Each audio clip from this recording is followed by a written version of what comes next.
ఊరి అధిష్టానానికి నమస్కారం చెయ్యకుండా వెళ్ళరు. నేను మీకు ఒక ఉదాహరణ చెప్పాలంటే, కాళిదాస మహాకవి రఘువంశము అని ఒక కావ్యాన్ని రచన చేశాడు. ఆ రఘువంశంలో రఘుమహారాజు గారి దగ్గర నుంచి రామచంద్రమూర్తి తర్వాత వచ్చినటువంటి లవకుశులు ఇతర రాజుల విశేషాలను కూడా ఆయన వర్ణించాడు. అందులో రామచంద్ర ప్రభువు ఆ రాజ్యాన్ని చేసి కొన్ని వేల సంవత్సరముల పాటు పరిపాలించిన తర్వాత సరయూ నదీ ప్రవేశం చేసి శరీరాన్ని విడిచిపెట్టేశారు. లక్ష్మణస్వామి మొదట సరయూ ప్రవేశం చేశారు. లక్ష్మణుణ్ణి విడిచిపెట్టి ఉండలేని రామచంద్రమూర్తి సరయూ ప్రవేశం చేశారు. రామచంద్రమూర్తి శరీరాన్ని విడిచిపెడుతున్నప్పుడు ఆయనతో పాటుగా ఆ ఊరిలో ఉన్నటువంటి కొన్ని వేల మంది, కొన్ని లక్షల మంది సరయూ ప్రవేశం చేసేశారు. ఇంతమంది కళ్ళ ముందు వెళ్ళిపోయిన తరువాత కుశుడికి ఆ అయోధ్యా పట్టణంలో ఉండబుద్ధి వేయలేదు. ఒక్కరోజు ఏకకాలంలో ఇంతమంది వెళ్ళిపోయారు కాబట్టి ఆయన ఆ ఏర్పడినటువంటి శూన్యాన్ని తట్టుకోలేకపోయాడు. అయోధ్యా నగరాన్ని విడిచిపెట్టేశాడు. విడిచిపెట్టి తన పేరు మీదుగా కుశావతి అని ఒక నగరాన్ని నిర్మించుకున్నాడు. నిర్మించుకుని ఆ కుశావతి నగరంలో ఉండి పరిపాలన చేస్తున్నాడు. ఒక రోజు రాత్రి కుశమహారాజు అంతఃపురంలో ఉన్నటువంటి హంసతూలికా తల్పం మీద పడుకుని నిద్రపోతున్నాడు. ఆయనకు ఒక అలవాటు ఉండేది. ఆయన ప్రతిరోజు కూడా అయోధ్యా పట్టణాన్ని విడిచిపెట్టేసిన అయోధ్యా పట్టణం యొక్క అధిష్టాన దేవతకి సంబంధించినటువంటి మంత్రంతో ఉపాసన చేసేవాడు ఆ దేవతని. ఆయన నిద్రపోతూ ఉండగా, ఆయన హంసతూలికా తల్పం మీద ఉండగా అకస్మాత్తుగా పక్కన వచ్చి ఒక స్త్రీ నిలబడినట్లుగా అనిపించింది ఆయనకి. గాజుల సవ్వడి, ఆమె పాదములకు పెట్టుకున్న మంజీరముల యొక్క ధ్వని విన్నాడు. విని కుశమహారాజు హఠాత్తుగా కళ్ళు తెరిచాడు. కళ్ళు తెరిచి చూశాడు అంతఃపురం. అంతఃపురంలో ఏకాంత మందిరం. ఏకాంత మందిరంలో హంసతూలికా తల్పం. ఆ హంసతూలికా తల్పం మీద ప్రభువు నిద్రిస్తున్నాడు. పరకాంత ఎవరో వచ్చి పక్కన నిలబడింది, తల్పం పక్కన. వెంటనే కుశమహారాజు గారు అన్నాడు, అమ్మా ఎవరు నువ్వు? ఇలా కాత్వం శుభే కస్య పరిగ్రహోవా అని అడిగాడు. కాత్వం శుభే, ఓ శుభప్రదమైనటువంటి లక్షణములతో కూడిన శరీరమున్నదానా? కస్య పరిగ్రహోవా, నీ చేతిని ఎవరు పుచ్చుకున్నారు? నువ్వు ఎవరి భార్యవి? కింత్వామమార్థం, నువ్వు ఇక్కడికి ఎందుకొరకు వచ్చావు? ఏ కారణం చేత వచ్చావు? నువ్వేం భయపడక్కర్లేదు. ఉన్న కారణం ఏమిటో ఉన్నట్లుగా యథార్థంగా చెప్పేసి.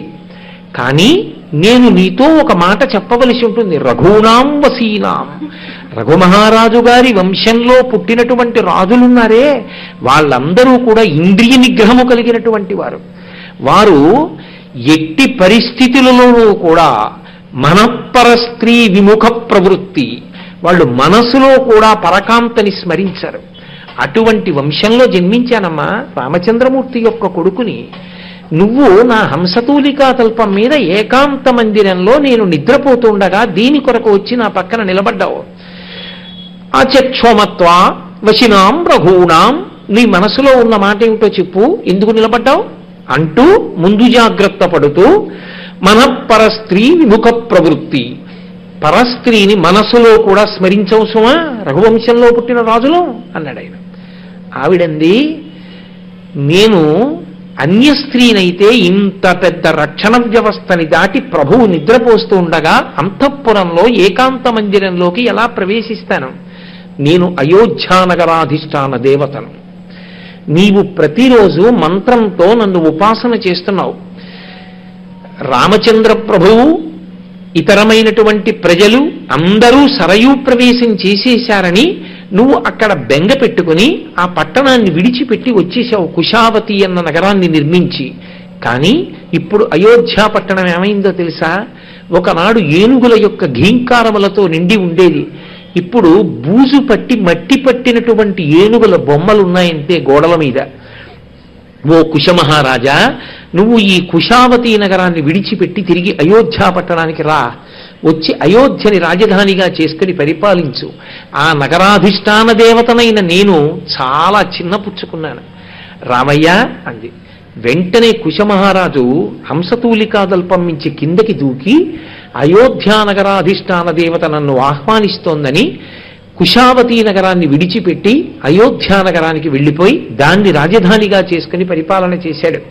అంటే మనకి ఎంత స్పష్టంగా ప్రతి నగరానికి అధిష్టాన దేవత ఉంటుంది, ఆ నగరానికి ఉండేటటువంటి అధిష్టాన దేవత ప్రజల్ని కాపాడుతూ ఉంటుంది, ప్రభువుకి కనపడుతూ ఉంటుంది కూడా అన్నదాన్ని కాళిదాస మహాకవి నిర్ధారించాడు. అలాగే శ్రీరామాయణ కావ్యము వేదోపబృంహణము, వేదములో చెప్పబడినటువంటి విశేషాలన్నింటినీ కూడా వివరించడం కోసమే వచ్చింది శ్రీరామాయణం. అందుకే శ్రీరామాయణం ఆది కావ్యం.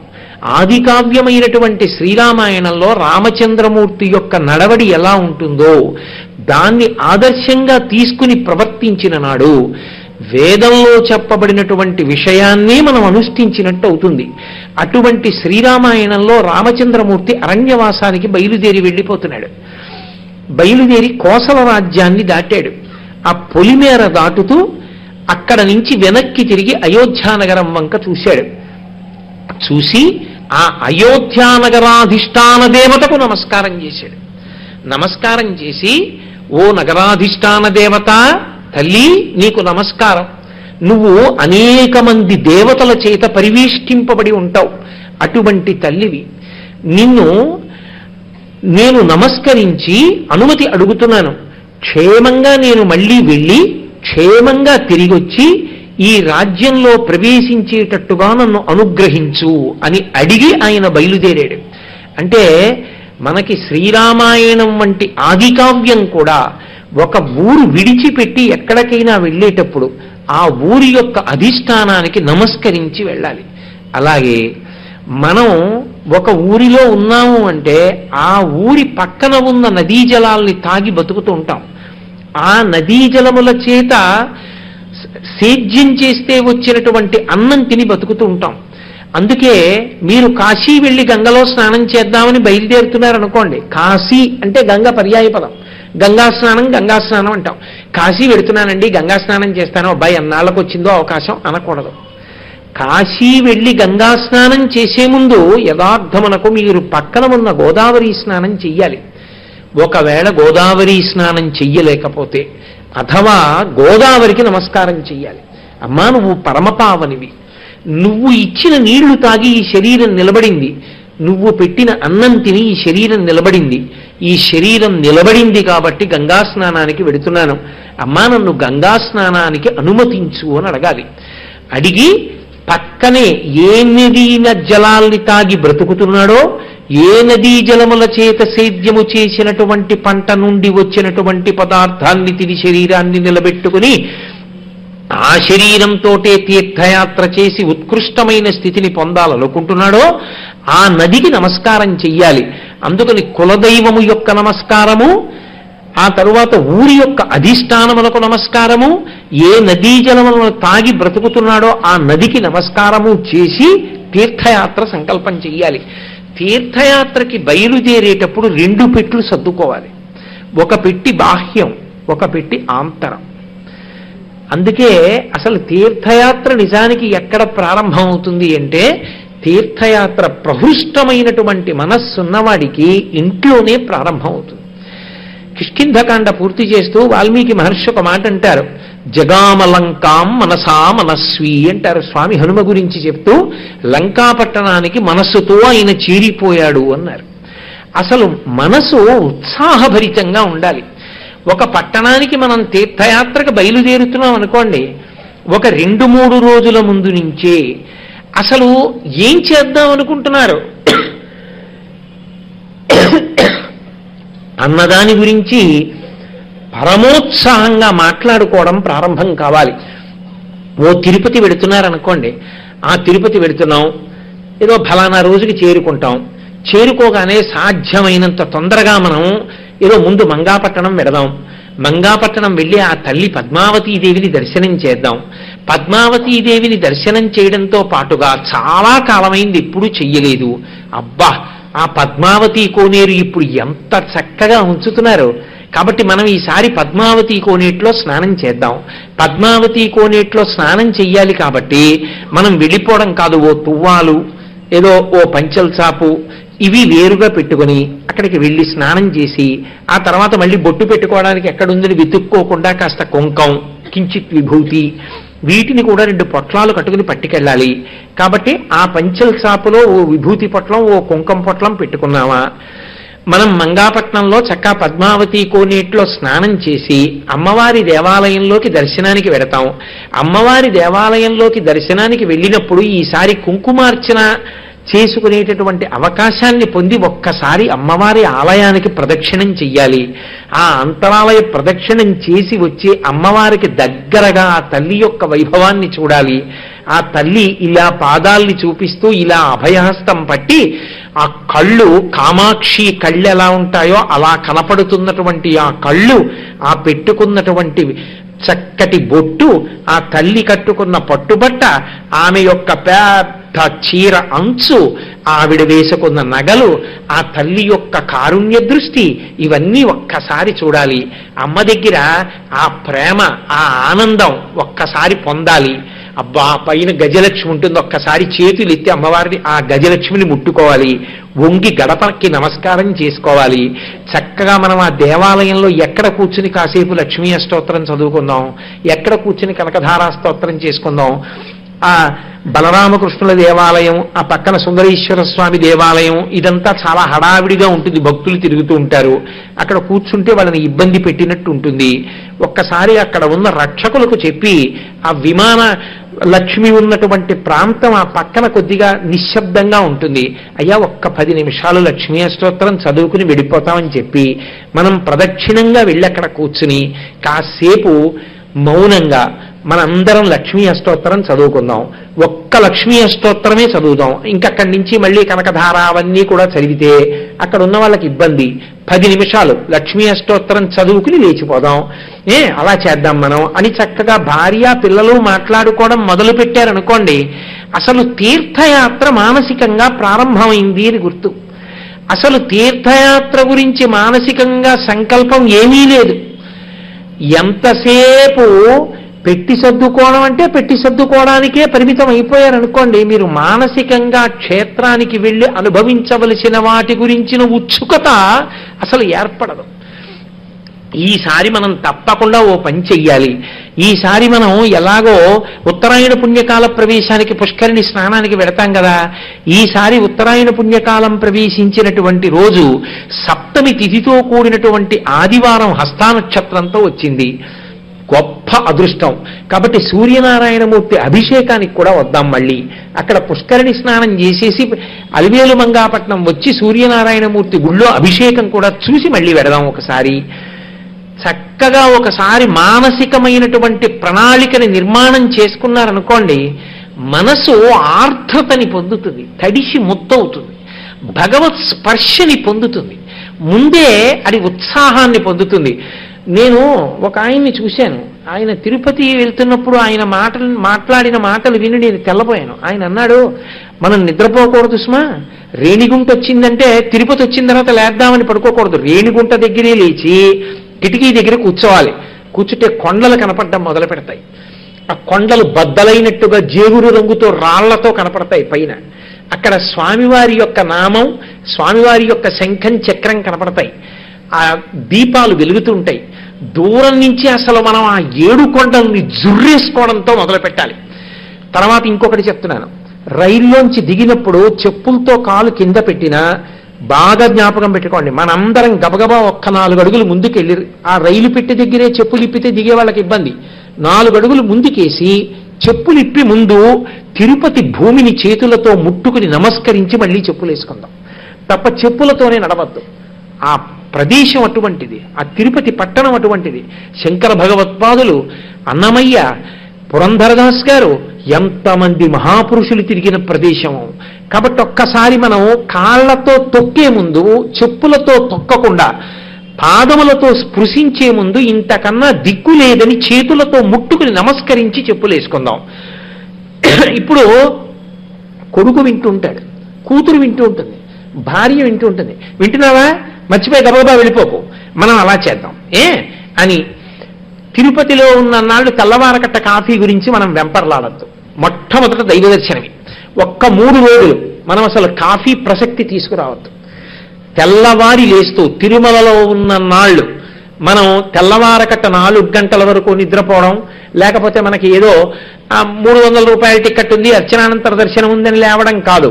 ప్రతిరోజు 3 అయ్యేటప్పటికి లేచి బయటికి వచ్చి కూర్చుందాం. స్వామి సుప్రభాతం వినపడుతూ ఉంటుంది. ఆ సుప్రభాతాన్ని కళ్ళు మూసుకొని మనసా ఆనందిద్దాం. మనకి నోటికి వచ్చు కదూ, వీలైతే స్నానాలు చేసేసి బయటికి వెళ్ళి మనం కూడా సుప్రభాతం చదువుతాం. స్వామికి లోపల గంటలు మోగుతాయి కదూ, కళ్ళు మూసుకొని మనసా వెంకటేశ్వరుణ్ణి దర్శనం చేద్దాం ఆనంద నిలయంలో. అక్కడ ఉన్న 3 రోజులు మాత్రం మనం పావుతక్కువ 3కి లేచిపోదాం. రాత్రి తేలికైన పదార్థం తిని పడుకుందాం. ఎందుకంటే తొందరగా జీర్ణం అవుతుంది. బరువైన పదార్థం తింటే జీర్ణం అవ్వదు, అక్కడి నుంచి తొందరగా లేచిన ఇబ్బంది. అందుకని తక్కువ పదార్థం తీసుకుందాం. మీరిప్పుడు అక్కడికి వెళ్ళి ఉండేదానికన్నా ఇక్కడ నుంచే కలిసినప్పుడల్లా ఏం చెయ్యాలి ఏం చెయ్యాలి ఏం చెయ్యాలని మాట్లాడుకుంటున్నారు అనుకోండి, మనసు తడిసిపోతుంది. ఓ పాత్రలో నీళ్లు పోసి ఓ పంచి అందులో పడేశాను అనుకోండి, ముంచకుండా నేను పడేశాను అనుకోండి, అది క్రమక్రమంగా తడి పీల్చుకుంటూ బరువై నీటిలోకి మునిగిపోతుంది ఓ అరగంట అయ్యాక. అలా మీరు తీర్థయాత్రకి ప్రారంభం చెయ్యకముందే అసలు మనసు ఆర్ద్రమైపోతుంది, తడిసిపోతుంది తీర్థయాత్ర యొక్క ఉత్సాహంతో. అప్పుడు ఆ రైలులో కూర్చోవడంలో ఆనందం, ఆ వెళ్ళడంలో ఆనందం, ఆ కొండలు చూడడంలో ఆనందం, ఆ దిగడంలో ఆనందం, ఆ ఆర్ద్రత కల్పించలేదనుకోండి, తోటి యాత్రికులతో మీరు అసలు ఎలా సంతోషంగా క్రమశిక్షణతో మీరు ప్రవర్తించగలుగుతారు చెప్పండి? మీరు ప్రవర్తించలేరు. ఎందుచేత అంటే నేను ఇంత సున్నితమైన అంశాన్ని స్పృశించానని మీరు అనుకోవద్దు. వెంకటాచలం బయలుదేరాము అంటే దిగిన దగ్గర నుంచి ఎంత ఎక్కువసేపు మనం భగవత్ సేవలో గడపగలమన్న దాన్ని లెక్కలో పెట్టుకోవలసి ఉంటుంది. అలా లెక్కలో పెట్టుకోవలసి వచ్చినప్పుడు రాత్రి 11 వరకు సెల్ ఫోన్ అదే పనిగా మాట్లాడుతూ ఉన్నాడు అనుకోండి ఒక ఆయన, ఆ మిగిలిన పడుకున్న వాళ్ళు తెల్లవారి లేచి క్షేత్ర దర్శనం ఎలా చేయగలుగుతారు? ఏ వస్తువుని ఎక్కడ వరకు వాడుకోవాలో అక్కడ వరకు వాడుకోవాలి. తీర్థయాత్ర క్షేత్రములకు వెళ్ళేటటువంటి ప్రయాణ సాధనముల యందు యాత్రికులు నిద్రపోవడానికి అవకాశం కల్పించాలి. వాళ్ళెవరో చిన్నపిల్లలైతే దోషం లేదు, పెద్దవాళ్ళు అసలు తోటి యాత్రికులతో మీరు మర్యాదతో ప్రవర్తించండి అన్న మాట ఎక్కడ ప్రారంభం అవుతుందంటే తిరుపతి వెళ్ళాక కాదు, తిరుపతికి బయలుదేరినప్పటి నుంచి. నేను ఆఫీస్ నుంచి వస్తూ 5:35కి శేషాద్రి ఎక్స్ప్రెస్ అక్కడ పెట్టుంటే రోజు చూసి అనుకుంటూ ఉంటా, ఎవరో మహానుభావులు అదిగో ప్లాట్ఫామ్ మీద ఉన్నారు, ఎక్కేస్తున్నారు. రేపు ఈ పాటికి వీళ్ళందరూ సహస్రదీపాలంకార సేవలో కూర్చుంటారు.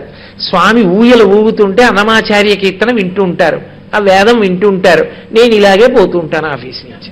ఏమి భాగ్యవంతులు వీళ్ళు అనుకుంటూ ఉంటాను. శేషాద్రి ఎక్స్ప్రెస్ ఎక్కే వాళ్ళందరూ ఇంచుమించుగా తిరుపతి ప్రయాణం కోసం వెళ్ళేవాళ్లే. మీరు తిరుపతి వెళ్ళేవాళ్ళు రైల్లో కూర్చొని వెంకటేశ్వర స్వామి వారి గురించి మీకు తెలుసున్న విషయం, అబ్బా ఏమి అక్కర్లేని విషయాలు, అందులో మళ్ళీ అవతల వాళ్ళ భక్తిని పాడు చేసే విషయాలు, లేకపోతే వివాదాస్పదమైనటువంటి విషయాలు, వీటిని స్పృశించకుండా స్వామి భక్తి, మహానుభావుడు ఎంతమందిని ఆదుకున్నాడు. ఆంధ్రదేశంలో ప్రతి వారి పేరుకి ఇంచుమించు వెంకట కలపకుండా ఉండరు. ప్రతి చోట కార్యాలయంలో ఉన్న పేరులో వెంకట ఉండదేమో కానీ ప్రతి వారి పేరులోనూ వెంకట ఉంటుంది. చాలామంది నన్ను చాగంటి కోటేశ్వరరావు అంటారు, చాలామందికి తెలియదు నా పేరు చాగంటి రాజావీర వెంకట బసవ కోటేశ్వరరావు అని. వెంకట ఉంది నా పేరులో, కాబట్టి వెంకట లేకపోవడం ఉండదు. ప్రతి వారి పేరులో వెంకట ఉంటుంది 199 మంది పేర్లలో. అంటే తల్లిదండ్రులు అంత భక్తితో ఆ బిడ్డని స్వామి ఇచ్చాడు అని వెంకట శబ్దాన్ని కలుపుకున్నారు. మా ఇంట్లో వెంకట అండి, మా ముత్తాత గారికి ఉంది, మా తాతగారికి ఉంది, మా నాన్నగారికి ఉంది, నాకుంది. వెంకట శబ్దం అంత గొప్పది. వెంకటేశ్వర స్వామి గురించి మేము వెంకటేశ్వర వైభవోత్సవాలు చేసుకుంటాం వారం రోజులు. సుప్రభాతం ఎలా జరుగుతుందో తెలుసా? మేము తిరుపతిలో చూడలేదు కానండి, కాకినాడలో చూసాం. అర్చకులు ఎలా వస్తారు, ఎలా ఆ తలుపులు తీస్తారు, ఎలా లోపలికెడతారు, సుప్రభాతం ఎలా చదువుతారు, సుప్రభాత వైభవం ఎలా ఉంటుంది, ఆ ఘంటామంటపంలో గంటలు ఎలా మోగిస్తారు, వాటి ప్రకంపనలు వస్తుంటే ఎంత గొప్పగా ఉంటుంది. ఇవన్నీ మీరు మాట్లాడుకుంటూ వెడుతున్నారు అనుకోండి రైల్లో, పడుకున్న తర్వాత కూడా అదే సంతోషంగా ఉంటుంది. ఆ యాత్ర చేసే వాళ్ళందరి మధ్య ఒకటే అనుబంధం ఏర్పడుతుంది. మనందరం కూడా కమలవాసిని మమ్ము కన్న తల్లి అని ఆ తల్లి లక్ష్మీదేవి యొక్క బిడ్డలం, ఆ శ్రీ మహావిష్ణువు యొక్క బిడ్డలం. అందరి మధ్య ఒక ఐకమత్యత ఏర్పడుతుంది, ఎంతో అన్యోన్యత ఏర్పడుతుంది. అక్కర్లేని విషయాలన్నీ రైలు బండిలో మాట్లాడి వైకుంఠం క్యూ కాంప్లెక్స్ లోకి కూడా న్యూస్ పేపర్ పట్టుకెడితే మనసు ఆర్ద్రతతో ఉండమంటే ఎక్కడి నుంచి ఉంటుంది? తీర్థయాత్ర అన్నది ప్రధానంగా దేనికి అంటే శరీరాన్ని సాధనంగా చేసుకుని మనసుని ఆర్ద్రత చేత తడపాలి. అలా తడపకపోతే చంచలమైనటువంటి మనస్సు కదిలిపోతుంది. కదిలిపోయి అక్కర్లేని విషయాలు అది ఏది పట్టుకుంటుందో అదే పట్టుకుంటుంది. శంకరులు అంటారు శివానంద లహరిలో, సదా మోహాటవ్యాం చరతి యువతీనాం కుచగిరౌ నటత్యాసా శాఖా స్వతతి జడితి స్వైరమభిత కపాలిన్ విక్షోభే హృదయ కపిమత్యం చపలం దృఢం భక్త్యా భక్త్యా శివభవదధీనం కురు విభో అంటారు. మనసు చించలం. ఆ రైలు ఎక్కండి, తిరుపతి వెళ్ళండి, తిరుమల వెళ్ళండి, అది ఇంటి చుట్టూ తిరుగుతూ ఉంటుంది, అక్కర్లేని విషయాలు తీసుకొస్తూ ఉంటుంది, అక్కడ కూడా అవే చర్చ చేస్తుంది.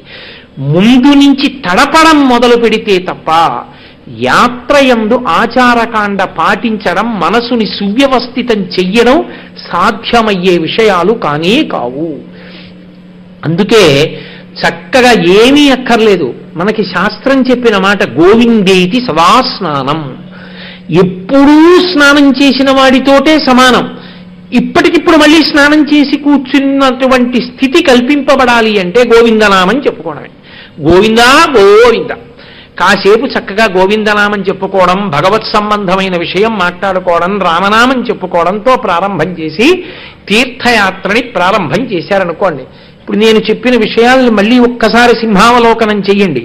ఇంటి దగ్గర బయలుదేరేటప్పుడు కులదేవత యొక్క అనుమతి, ఇంటి దగ్గర బయలుదేరేటప్పుడు ఆ నగరాధిష్టాన దేవత యొక్క అనుమతి, ఇంటి దగ్గర బయలుదేరేటప్పుడు పక్కనే ఉన్నటువంటి నది యొక్క అనుమతి, ఆమెకి కృతజ్ఞతావిష్కారం చేసి బయలుదేరేటప్పుడు తప్పకుండా ఒక అలవాటు చేసుకోండి.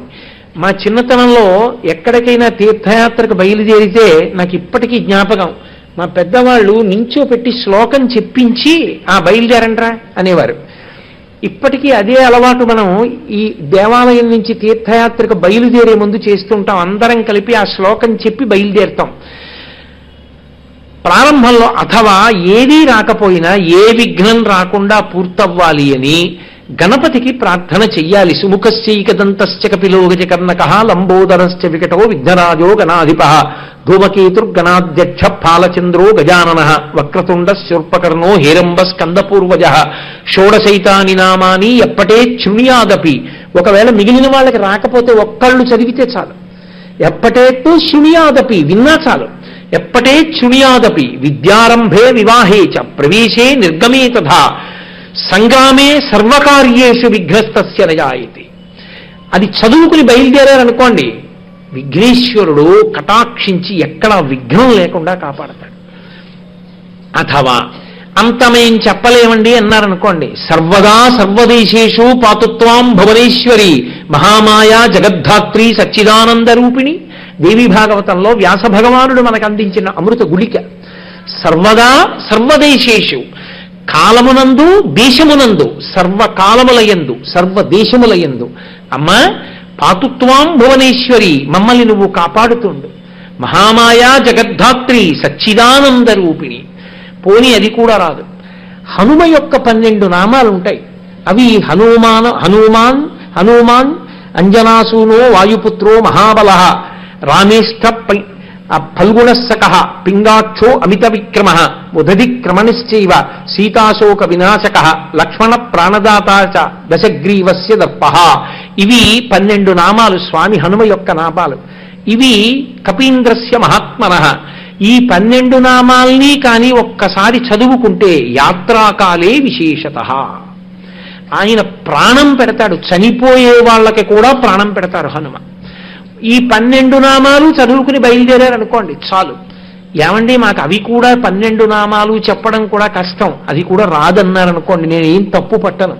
తప్పు పట్టడానికి కూర్చుంటే ఇంత ఎత్తైన పీట మీద నన్ను కూర్చోపెట్టక్కర్లా. తెలియని వాళ్ళకి ఏ స్థాయిలో ఉన్నా కించిత్తైనా అందించడానికి నాకింత ఎత్తుపీట తప్ప ఇది కూడా రాకపోతే మీ కర్మండానికి కాదు నేను ఇక్కడ ఉన్నది. శాస్త్రం ఒక మార్గం చెప్పింది. కపర్దీ కపర్దీ కపర్దీ అని 3 మాటలు అంటే చాలు. కపర్దీ అంటే నీటి చేత తడవబడినటువంటి జటాజూటం ఉన్నవాడు. ఏ నీటి చేత తడవబడి ఉంటుంది జటాజూటం పరమశివునిది? గంగమ్మ తల్లి యొక్క జలము చేత తడపబడి ఉంటుంది. గంగా అన్న పేరెత్తిన, గంగని స్మరించిన, అందుకే శంకర భగవత్పాదులు భజగోవింద స్తోత్రంలో అంటారు, భగవద్గీత కించిదధీత గంగాజలలభ కణికాపీత సకృదపియేన మురారి సమర్చ క్రియతే తస్య యమేన నచర్చ.